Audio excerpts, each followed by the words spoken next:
అందరికీ నమస్కారం. నేను మీ Jinitha. Welcome to Sasi TV. ఈరోజు ప్రస్తుతం మనతో పాటు ఉన్నారు doctor and professor Mullapudi Satyanarayana Murthy garu. గురుగారితో మాట్లాడదాం. ప్రస్తుతం సమాజంలో జరుగుతున్న కొన్ని విషయాల గురించి అయితే తెలుసుకుందాం. నమస్కారం గురుగారు. నమస్కారం అమ్మా జనిత. ఎలా ఉన్నారు? బాగున్నానమ్మా. గురుగారు, రాముడు, కృష్ణుడు వీళ్ళు దేవుళ్ళు కాదు అని చెప్పేసి చాలా మంది అంటూ ఉంటారు. మనం హిందువులం రాముడిని ఎక్కువగా పూజిస్తుంటాం, కృష్ణుని ఎక్కువగా పూజిస్తుంటాం, భక్తులు కూడా ఎక్కువ ఉంటారు, భారీ ఎత్తున ఉంటారు. బట్ చాలా మంది ఇలాంటి విమర్శలు చేస్తూ ఉంటారు కదా. మీరు ద్వారకా వెళ్ళున్నారు, సో అక్కడ మీరు కళ్ళ కట్టినట్టుగా ఆ విగ్రహం వాటర్ లో ఉండడం అండ్ అలాగే మొత్తం గుడి అంతా కూడా మీరు చూసారు. సో మీరేమనుకుంటున్నారు, నిజంగా వీళ్ళు దేవుళ్ళు కాదు, ఏదో నార్మల్ మనుషులా ఏంటి? వీళ్ళందరూ ఏంటంటే రాముడిని ఏదో చూసినట్టు, కృష్ణుడు ఫ్రెండ్ అన్నట్టు ఫ్రెండ్ అన్నట్టు చెప్పేస్తారు అనమాట. ఇప్పుడు దేవుడు అంటే రాముడైనా కృష్ణుడైనా ఆల్ పెర్వేడింగ్, అంటే అన్నీ వ్యాపించినవాడు, ఆల్ పవర్ఫుల్, అత్యంత శక్తివంతుడు, ఓమ్నిసెంట్, ఓమ్నిపొటెంట్, ఓమ్ని ప్రెజెంట్ అని మూడు ఈ క్వాలిటీస్ దేవుడు అంటే. ఇప్పుడు రాముడిని ఎవరో చూడలేదు రామాయణంలో, కానీ రాసినది మాత్రము వాల్మీకి. రాముడు పుడతాడు, కృష్ణుడు పుడతాడు, యాజ్ ఇట్ ఈజ్ అలాగే పుట్టారు. తర్వాత రాముడు వాల్మీకితో ట్రావెల్ చేశాడు, వాల్మీకితో ఆయన బ్రతుకున్నప్పుడు వచ్చాడు. అసలు ఈయన రాసినట్టు రాముడికి తెలియదు. చూడు విచిత్రం, చూడు, రాముడు ఇట్లా అయోధ్య నగరంలో పుడతాడు, రాముడికి తెలియదు. విష్ణుమూర్తి అవతారం ఆయన అయోధ్యలోనే పుట్టాడు. ఎలా చెప్పగలిగాడు మరి వాల్మీకి? తర్వాత రాముడు, కృష్ణుడు వీళ్ళంతా ఈ రకంగా గోవర్ధనగిరి పర్వతాన్ని ఎత్తుతాడు. మరి ఇప్పుడు రాముడు కృష్ణుడు మనుషులని వీళ్ళు అంటున్నారు కదా, ఓకే మనలాంటి మనుషులే అని వీళ్ళ ఉద్దేశం. బాగుంది. అయితే రాముడు శివధనస్సు ఎత్తాడు, వీళ్ళని ఎత్తమను. రాముడు కృష్ణుడు గోవర్ధన పర్వతం ఎత్తాడు, వీళ్ళని ఎత్తమను. ఎంతలేరు. అంటే ఇప్పుడు మనము ఎవరితో మాట్లాడితే వాళ్ళతో వాళ్ళు ఏమనుకుంటారు. ఇప్పుడు ప్రైమ్ మినిస్టర్ మోడీ ఉన్నాడు. ఇప్పుడు ప్రైమ్ మినిస్టర్ మోడీ దగ్గరికి నేను ఒకటే అంటే ఒప్పుకుంటాడు ఆయన. ఆయన ఏంటి, నేను ప్రధానమంత్రిని, నువ్వు మామూలు మనిషివి. అలా ఒక మామూలు మనుషుల్లోనే ఇంత డిఫరెన్స్ ఉంటే సాక్షాత్ పరమేశ్వరుడు ఆయన, పరమాత్మ అలా పుట్టాడు. నెక్స్ట్ ఎలా ఉంటుందంటే, మనము ఒక మనిషి ఏమనుకుంటాడంటే నాకంటే సూపర్ పవర్ దేవుడు అనుకుంటాడు. అలా దేవుణ్ణి మనకు 2 చేతులు 2 కాళ్ళు ఉంటాయి కాబట్టి రాముడికి 2 కాళ్ళు 2 చేతులు ఉంటాయని మనం ఊహించుకుంటాం దేవుణ్ణి. అలాగే ఒక పంది ఏం చేస్తుందంటే తనకంటే సుపీరియర్, మంచి బలంగా ఉన్నది, సో దేవుడు నాకంటే బలంగా ఉండే పంది అనుకుంటుంది. ఒక చేప నాకంటే సూపర్ పవర్ అని అనుకుంటుంది, అది పెద్ద చేప కింద. సో ఇవన్నీ కూడా ఏమవుతాయంటే సూపర్ పవర్ని దేవుడు అంటారు. ఇకపోతే మన రాముడి దగ్గరికి వచ్చేద్దాం.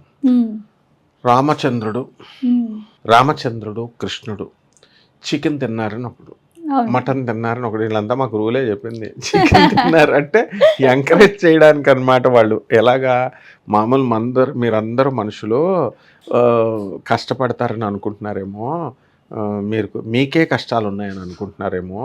మీకే కాదు కష్టాలు, రాముడు కృష్ణుడు కూడా మనుషులే, వాళ్ళు కూడా కష్టాలు పడ్డారు. వాళ్ళ భార్యలతో వాడు పాపం వనవాసం వెళ్ళాడు, ఆయన భార్యను ఎవరో ఎత్తుకుపోయారు. సో నానా రకాలు కష్టాలు పడ్డారు. కాబట్టి మీరే కష్టాలను అనుకోవద్దు అని మా గురువులైన గరికపాటి నరసింహారావు గారు, చాగంటి గారు, నండూరి, ఇక శ్రీ సామవేదం షణ్ముఖ శర్మ ఆయన చెప్పడం పాపం ఇలాంటివి, వద్దిపత్తి పద్మాకర్రావు గారు కూడా చెప్పిన తక్కువే. సో ఇలా వీళ్ళు ప్రవచనాలు ఎంకరేజ్ చేయడానికి చెప్పారు. అది మానేసి వీళ్ళు ఏం చేస్తున్నారు, రాముడు మటన్ తిన్నాడు, రాముడు రాజు. ఎక్కడైనా దేవుడికి రాజుల కులాలు ఉంటాయి, ఎక్కడైనా మనుషులకే లేవు కులాలు. సో మనం పెట్టుకున్నాం అంతే, వీడు హిందూ కులము, వీడు క్రిస్టియన్ కులము, వీడు ఈ కులము ఆ కులము, ఈ మతము ఆ మతము అని. మతాలు లేవు, గితాలు లేవు. సో అలాగే దేవుడికి యాదవుల్లో పుట్టాడు కాబట్టి యాదవులు, లేకపోతే రాజులు, ఇద్దరు కూడా రాజులు, అందువల్ల మటన్ తిన్నారు, చికెన్ తిన్నారు, చచ్చిపోయారు మనకులాగే. రాముడేమో సూసైడ్ చేసేసుకున్నాడు సరయూ నదిలో దూరి. కృష్ణుడిది అయితే ఇంకా దారుణంగా చెప్పారు. అయితే కృష్ణుడైతే శవం ఎంత దీనమైన చావు అంటే 7 రోజులు చచ్చిపోతే 7 రోజులు కూడా ఆ శవం కుళ్ళిపోయింది. అప్పుడు పాండవులు వచ్చి అర్జునుడు వచ్చి కాల్చాడు. ఇలా నాన్సెన్స్ అంతా చెప్పారు. అసలు యాక్చువల్గా సోమనాథులో వైబ్రేషన్స్ ఉందా లేదా, రాముడు కృష్ణుడు ఉన్నారా లేదా అన్నది నేను చెప్పేస్తాను నీకు. నేను మొన్న ద్వారకా వెళ్ళినప్పుడు నీకు కూడా తెలుసు కదా, అప్పుడు బాల్కీ తీర్థం అని ఉంటుంది, అందరూ చూడొచ్చు. బాల్కీ తీర్థం అంటే ఏంటంటే శ్రీకృష్ణ సోమనాథులో, గుజరాత్లో, అక్కడ శివుడి యొక్క ఫస్ట్ పీఠం అనమాట, ద్వాదశ జ్యోతిర్లింగం. అది కాకుండా ఈ యొక్క కృష్ణుడిని జరుడు అనేటటువంటి వాడు బాణం వేస్తాడు. వాడు పూర్వజన్మలో ఎవరు? వాలి. వాలి ఏం చేశాడు? రాముల వారు వాలిని చెట్టు చాటు నుంచి చంపుతారు.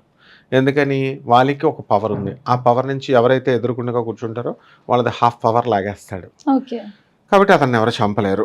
అందుకని చెట్టు చాటు నుంచి చంపితే అప్పుడు ఆయన భార్య వచ్చి అడుగుద్ది, మీరు అన్యాయం చేశారు మా హస్బెండ్కి, లాగేశారు, చెట్టు చాటుని చంపారంటే, నేను నెక్స్ట్ జన్మలో న్యూటన్స్ థర్డ్ లా ప్రకారము నేను నెక్స్ట్ జన్మలో మీ ఆయనకు ఛాన్స్ ఇస్తాను, నన్ను చంపుతాడు మీ హస్బెండ్ అని చెప్పి కృష్ణుడిగా పుట్టి ఆ కృష్ణుడి యొక్క బొటనవేలు కాళ్ళ మీద కాలేసుకొని ఇలా బొట్టల వేలు ఇలా ఊపుతుంటే అది నెమలి కన్ను అనుకొని బాణం వేసేస్తాడు ఈ జరుడు.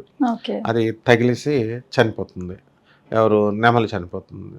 ఇతను కృష్ణుడు చనిపోతాడు. చనిపోవడం అంటే అర్థం ఏమిటి? మామూలు మన భాషలో మనం చచ్చిపోతున్నట్టు కాదు. కృష్ణుడికి ఏం కాదు. వచ్చి అడుగుతాడు జరుడు, స్వామి నేను మిమ్మల్ని చంపేశాను, ఇలా జరిగింది స్వామి, నన్ను క్షమించండి, నెమలి కన్ను అనుకున్నానంటే కృష్ణుడు ఏమంటాడు? నేను నిన్ను ఫర్గివ్ చేశాను, నిన్ను క్షమించానంటాడు. అక్కడ క్లియర్గా బోర్డు పెట్టారు ఎండోమెంట్స్ డిపార్ట్మెంట్ వాళ్ళు, ఏమని? Lord Krishna had cent his energy to the Vasundhara, to the భూమి. అంటే తనలో ఉన్న శక్తిని భూమికి పాస్ చేశాడు కృష్ణుడు, అక్కడ రాసింది అది. And he left to his abode, అంటే ఆయన అంతర్ధానమయ్యి ఆయన గోలోకానికి వెళ్ళిపోయాడని రాస్తే వీళ్ళు చచ్చిపోయాడు అది ఇది అన్నారు. నేను అది పట్టుకొని నేను 5 రోజులు కూడా ఎంజాయ్ చేస్తూ సోమనాథలో ఉండాల్సిందా, మా కూడా వచ్చిన మిగతా వేద పండితులు మిగతా వాళ్ళందరూ భక్తులు అంతా ఎంజాయ్ చేస్తున్నారు, కానీ నాకు మనం కృష్ణ భక్తులం కాబట్టి కృష్ణాష్టమి రోజు నేను పుట్టాను, అందుకని కృష్ణుడు అంటే విపరీతమైన ప్రేమ, అందుకని ఏమిటి కృష్ణుడు చచ్చిపోయాడేంటి అని బాధపడుతూ అక్కడంతా హార్ట్ అంతా పెయిన్ అనమాట. అంటే ప్రతి ఒక్కళ్ళు కూడా మనందరం అక్కడ ఫీల్ అవ్వచ్చు. అది కృష్ణుడు చనిపోయిన ప్లేస్ కాబట్టి మనకి అక్కడ శరీరం వదిలిన త్యాగం చేసిన ప్లేస్ కాబట్టి మనం వీ కెన్ సెన్స్ అనమాట, బాధగా ఉంటుంది. అప్పుడు ద్వారకలో ఒక రోజున ఏం జరిగింది, ఒక ముసలాయన అక్కడ కూర్చున్నాడు, చేపలకి పిండి వేస్తున్నాడు, ఇలాగా గోధుమ పిండి. అతను నేను బాధపడుతున్నాను కదా, ఆ బాధ పోగొట్టడానికి ఇలా రా అన్నాడు నన్ను. వీళ్ళు మిగతా వాళ్ళు పండితులు మాట్లాడుతున్నారు, నేను ఇలా వెళ్తే నన్ను అన్నాడు, కృష్ణుడు ఇది ద్వారకలో ఇదిగో ఇక్కడే ఉన్నాడు. నేను అడగకుండా చెప్తున్నాడు, మొన్న మోడీ గారు వచ్చినప్పుడు ఇదిగో ఇక్కడే లోనకి వెళ్ళారు, రాతి విగ్రహం, రాతి గుడి దొరికింది, ఇంకా బంగారపు ద్వారక ఉంది, బంగారపు గుడి దొరకాలి, ఇంకా దొరకలేదు మనకి. కృష్ణుడు మరి నేను అప్పుడు నా క్వశ్చన్స్ అడిగాను, కృష్ణుడు ఇలాగా చనిపోవడం అంటే అదంతా లీల నాయన, కృష్ణుడు చనిపోవడాలు ఇవి ఉండవు, అంతర్ధానమయ్యాడు. తర్వాత ఇక్కడ మళ్ళీ ఆ నది, అది ఏమిటది నది, గోమతి నది. ఆ గోమతి నది ఏం చేస్తుంది తెలుసా? మేము కూర్చున్న చోట అప్పుడు దాకా నది కింద ప్రవహిస్తూ ఉంటుంది, మధ్యాహ్నం 1 o'clock ఆ నీరంతా సముద్రంలోకి వెళ్ళిపోద్ది, డిప్రెషన్. మళ్ళీ 1 o'clockకి మనం నడిచి అవతల వైపు వెళ్ళిపోవచ్చు, మళ్ళీ 1 తర్వాత మళ్ళీ ఇటువైపుకు సాయంత్రం 6 అయిన తర్వాత మళ్ళీ ఇటు వచ్చేయచ్చు, మళ్ళీ ఆ వాటర్ బ్యాక్ అంతా మనం వచ్చేసిన తర్వాత బ్యాక్ వచ్చేస్తుంది. సో ఇదంతా కృష్ణుడే పురాణాల ప్రకారం ఇలా చెయ్యి ఇలా తీసేసి వాటర్ని తీసేసాడు భక్తులు నడవడానికి అని చెప్తారనమాట.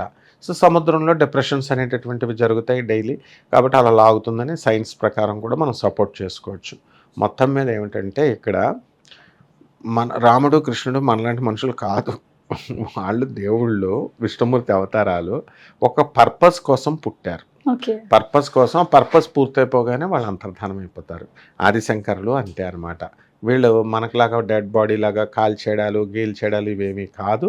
ఆ మహాభారతాన్ని, ఆ యొక్క కృష్ణ జననాన్ని, భాగవతాన్ని, ఈ రామాయణాన్ని వాల్మీకి రాసిన వ్యాసుల వారు, రామాయణాన్ని వ్యాసుల వారు రాసి, వాల్మీకి రాసి, మిగతా అన్ని మన వ్యాసుల వారు రాసిన ఒక ప్రత్యేకమైన డీకోడెడ్ లాంగ్వేజ్లో రాస్తారు. అది అందులో ఉన్న మర్మము పండితులకే అర్థమవుద్ది, మామూలు జనానికి అర్థం కాదనమాట. సో అలాంటి కన్ఫ్యూజన్స్ ఏం కాదు, పెట్టుకోని అవసరం లేదు. వీళ్ళు మటన్లు చికెన్లు ఏం తినరు, మనకులాగా వీళ్ళేమో చచ్చిపోరు, తర్వాత మనకులాగే వీళ్ళేమో పుట్టరు, అయ్యో నిజులు అంటారు, అక్కడ ప్రకటితం అవుతారు. తల్లిగా ప్రెగ్నెంట్ అవుతుంది, పక్కన వాసుదేవుడు కృష్ణుడు వచ్చి అక్కడ బేబీ కింద దొరుకుతాడు. సో అదంతా ఒక ప్రాసెస్ అమ్మా, అందుకని వీళ్ళు కన్ఫ్యూజ్ అవ్వాల్సిన అవసరం లేదు. మా గురువు గారు అందుకు అలా చెప్పారనమాట. థ్యాంక్ యూ సో మచ్ గురుగారు. Thank you. Okay, thank you గురుగారు. నమస్తే.